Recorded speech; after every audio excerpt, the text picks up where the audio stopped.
So before I get started, thank you, Sarah, for inviting me to present during today's session. I hope everybody is staying safe and healthy. This is a very difficult time for all of us. We're all adjusting to new normalcy, excuse me, working from home. I do have two little ones home with me. I have two dogs. So I do apologize if there's any background noise. But we're all in this together. So to get started, my name is Jamie Zagata. I am part of the New York Times sales team, focusing on the public library market. I quickly reviewed the attendee names. Some of your names seem familiar to me. I may have met you at PLA or ALA in the past. So, great to see you guys again, or hear that you're joined. Today, I am going to be talking about the New York Times program that we have for public libraries. This program has been around for about 6 years now, and it's honestly the fastest growing market within the New York Times B2B side. We have hundreds of clients across US, Canada, and South America. What I'd like to do is take the first 5 minutes. I know that Sarah allocated 15 minutes for me. I'll take the first 5 minutes to quickly walk through this deck. I'd then like to dive into NewYorkTimes.com to do a very brief overview. And then I'd like to reserve the last 5 minutes for some Q&A. So to get started. Jamie, I don't want to interrupt you, but we have a fair amount of school libraries. So I just want to make sure that they understand that this particular product is at this time for public libraries only through Will. So that is correct. I am speaking today about the public library program. Sarah, we do have an EDU component which provides access to the same platform, just in a different way. So what I can do with you is connect with you after the call to put you in contact with my colleague on the EDU side. Perfect, thank you. Wonderful. So diving right in, the most important thing to keep in mind with this program is we are providing direct access to NewYorkTimes.com. This is not through a third party. This is not through an aggregator. This is direct access to our site. So what does that mean? It means all of these things. Easy access from any device. Your patrons are not just receiving the New York Times articles. They're receiving the video, the photos, the interactive features, the personalization. Essentially anything found on nytimes.com, your patrons would have access to. The way that I always explain this to my clients or prospective clients is think of your library as purchasing a consumer subscription to NewYorkTimes.com. It's exactly that, and all of your patrons are piggybacking off of that. So you are essentially providing world-class journalism to them through your local library. Moving on to the next slide, I will very quickly touch on these topics. I'd really like to dive into this during the demo, but we all are familiar with what New York Times is. We're a multi-platform news tool. We're updated 24/7. We have international coverage. We have the personalization features, so you can share, you can comment on articles, you can email them to non-New York Times subscribers and non-library patrons. You have the ability to opt in for daily newsletters. You have filtering capabilities for most read and recommended articles. The possibilities truly are endless on our site. And moving on to the next key feature area, as I previously noted, newsletters are a very popular section of NY Times. We also have our historical coverage dating back to 1851.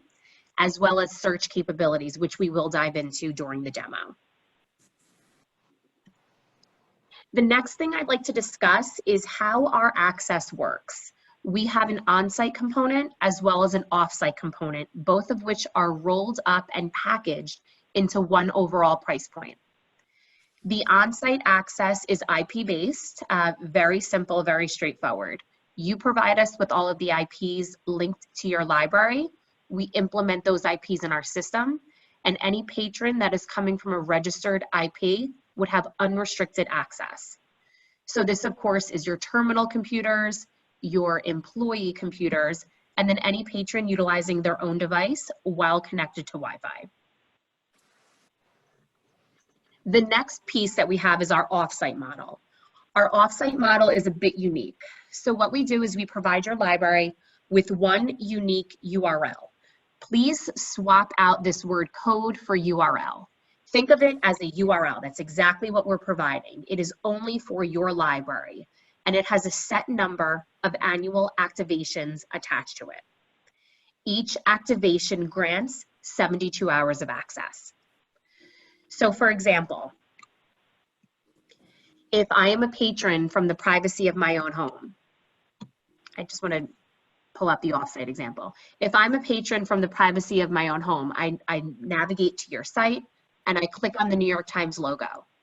When I click on the New York Times logo, I am brought to this screen right here. It's a New York Times landing page that states, enjoy a special offer from NewYorkTimes.com. Excuse me. As a patron, I click redeem, and I am now redirected to this image, the bottom left image. It is prompting me to either create my free account, or if I already have one, I log in. Once I do that, my access is now valid for 72 hours. Once the 72 hours expires, I can go back in and grab another pass.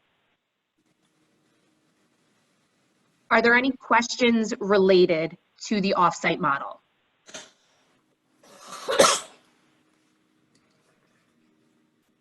Okay, I will move on. If there are any questions, we certainly can discuss at the end of the webinar as well.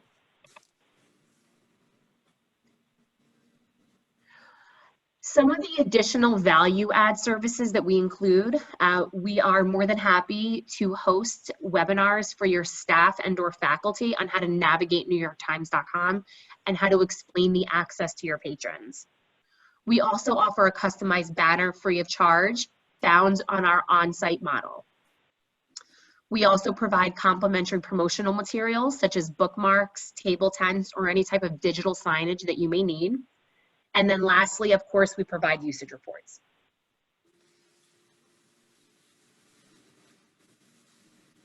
If you are interested in obtaining pricing for our program, you would submit that request through Sarah, and she could certainly provide that pricing for you. So if there are no other questions, I would like to dive right in to the NewYorkTimes.com demo. As noted, this is direct access to our site. So you'll see the logo, you'll see the date, you'll see the different subsections that you can navigate to, as well as a quick snapshot of the markets, your location, and some of today's top stories. All of New York Times has a wide variety of information. We really have something that appeals to everybody. We have areas that are business and market related. We have fashion and sports. Your patrons will find something on this site that they are interested in. The depth and breadth of our content is like no other. There are a few areas that are particularly very popular within the library market, so I would like to just call those out. On the left-hand side here, if I just press that area, there is a drop-down. So you can navigate to all of the subsections here, or of course through that subheaders here. One area that is very popular is the Upshot.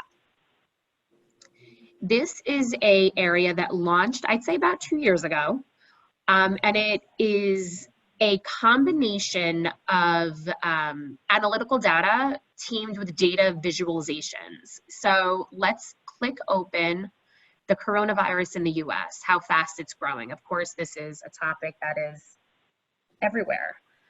So you're able to see the totals over time, the growth rate. If we scroll down, you'll see you can actually choose a metro area. So we will put in Milwaukee here. It actually changes. We could see how the cases are doubling every 2 days, every 3 days. It's an interactive area. Let's say we want to put in Chicago. You'll see that data changes. So the Upshot has many different data visualizations. Obviously, coronavirus is front and center right now. We have charts on unemployment, on the markets. Some of the more popular past data visualizations were on climate change, the opioid epidemic, really trending topics that are relevant in today's world. Coming back onto the homepage, I would like to point out that all of our stories do have timestamps. So you'll see this is live 11 minutes ago. There are 451 comments here. So if we click open the article, you'll see you have full article content.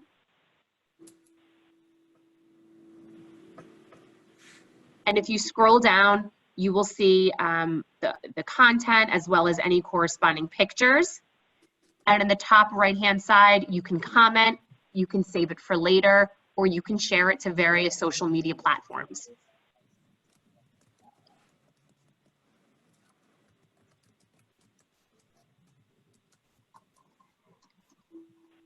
Coming back onto the homepage, let's quickly run a search. You'll see our search bar in the top left-hand side. If we enter, let's just enter coronavirus here, and you'll see some of our search capability. You'll have the ability to search by date range, section, type, and then of course sort by relevance, newest or oldest. So if we sort by oldest, you'll see the first article that we have in the New York Times that mentioned coronavirus is from 1864.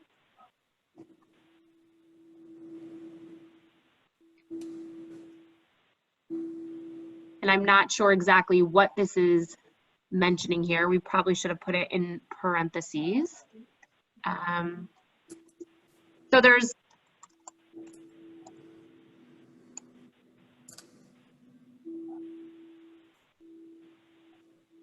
okay, so here we go, 1991. So you do need to enter the quotation marks. I failed to do that. And this is referencing your pet and the vet. You click it open, it does automatically open to Times Machine, which is a really cool feature.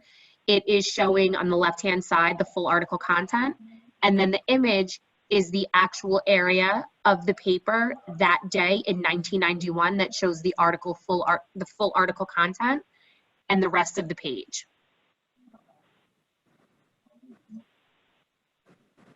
Jamie? Yes? You know what, we're not seeing the demo, we're just seeing slide 7.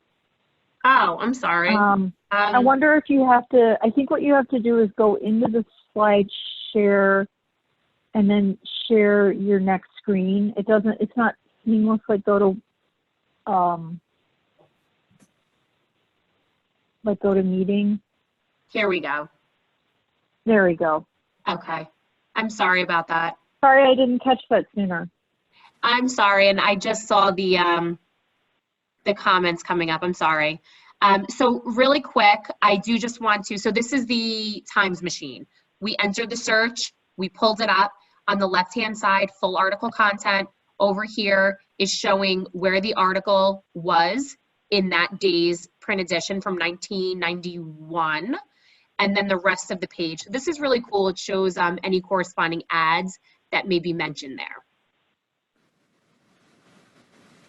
How are we doing with time, Sarah? Can I have another 5 minutes or so? Sure, Yes. that's fine. Sorry. Okay. Go ahead. So I do just want to show that upshot image again, the data visualizations. It is a very powerful image.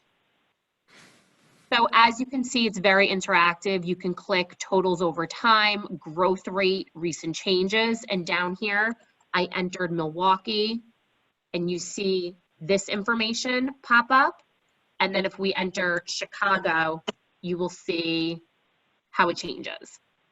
So again, really powerful data visualizations here.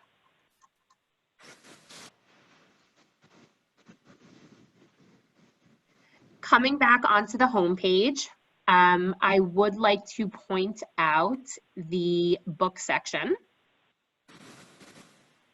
We have obviously the bestsellers. The bestsellers broken down by category, as well as access to the book review. The book review also has an archive dating back to 1983, I believe.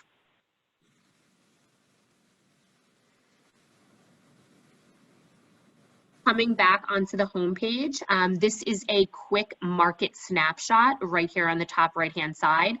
To get more in-depth information on the markets, you can click the business section and then click onto the full market overview. From here, you can enter a stock symbol and you can pull up any relevant articles on that particular company. The last area that I would like to highlight is some of the personalization that we have. So under more, you will see the newsletter section. This is the area that your patrons can navigate to opt in for 40+ daily newsletters. Once they enter their email address, they will receive the newsletters as they're published with the title, the headline, a few lead sentences, and then in order to read the newsletter in its entirety, they would likely have to pull one of those offsite passes. But as you can see, there are a variety of different areas here.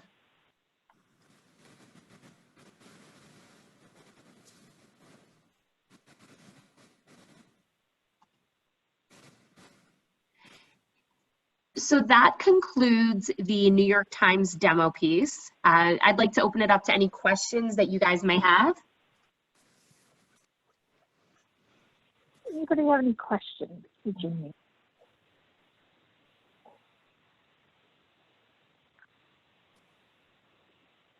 Okay, I don't see any hand raising and there's nothing in the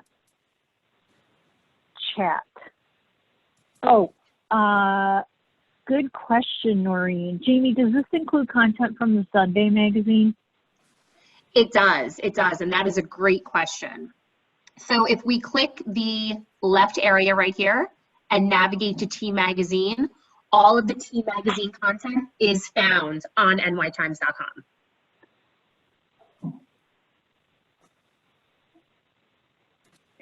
And Noreen and any other public library, I see Becky's on the call too. We have pricing. Jamie was nice enough to do pricing for every single library in the state. So if you're interested in pricing, you can just shoot me an email directly and I can send the pricing out without any pop served or anything because it's all ready to go. Guys, I can't stress enough how phenomenal this program is for your libraries, especially at a time like this where libraries are closed, people are in the house. They are really turning to their libraries for that trusted, credible news. A lot of people feel very disconnected at this point in time. This program is phenomenal. And also one additional area that I do want to point out is all of our coronavirus coverage does not have a paywall. So as you can see right here, do you still see my screen, guys? I clicked over into another window. Yes. Okay, wonderful. nytimes.com/news-event/coronavirus. All of this content will not have a paywall. We're opening it up. We have removed the paywall for everybody so that the general public can stay up to date on all relevant information. Carolyn has a great question too. Can offsite users use it simultaneously? Do you have a minute to just talk about the number of offsite users? Of course. So what we do is we provide your library with that code. That code has a set number of offsite activations. It is dependent on your total population served. So let's say we have a library with a town population of 6,000 people. We would give your library one unique code with 10,000 offsite activations. Each activation grants 72 hours of access. We give you 10,000 activations up front. However many people want to access it at any given time is fine. Once you run out of the 10,000, then we can have a discussion on how to add additional passes. But to answer your question, there's technically no limit on simultaneous users because we are giving you the bulk of those activations up front. Thanks, Jamie. Okay, I don't see anything. Oh, that's right. Maureen does have a quote. She's from La Crosse Public, but the coronavirus got in the way. So I don't see any other questions, although people may have questions, Jamie, and certainly they may be interested in a trial or, you know, anything like that. So we will go ahead and share your information out here, and then they can certainly contact me as well. And I just wanted to thank you for being flexible today and for coming back to present on this really popular product. And also wanted to thank all of our participants today for taking the time to join us. Again, this will be segmented and shared out to all of the registrants. And I wanted to let you know that instead of a potluck next month, we typically alternate our Taco Tuesdays with a potluck, which is a single topic of discussion. We are going to have another a Taco Tuesday on May 5th at 11:30. So we hope that you can join us. Thank you, everybody. Stay safe, stay healthy, and hopefully everybody in Wisconsin was able to vote. Thanks, everyone. Thank you. See you next month.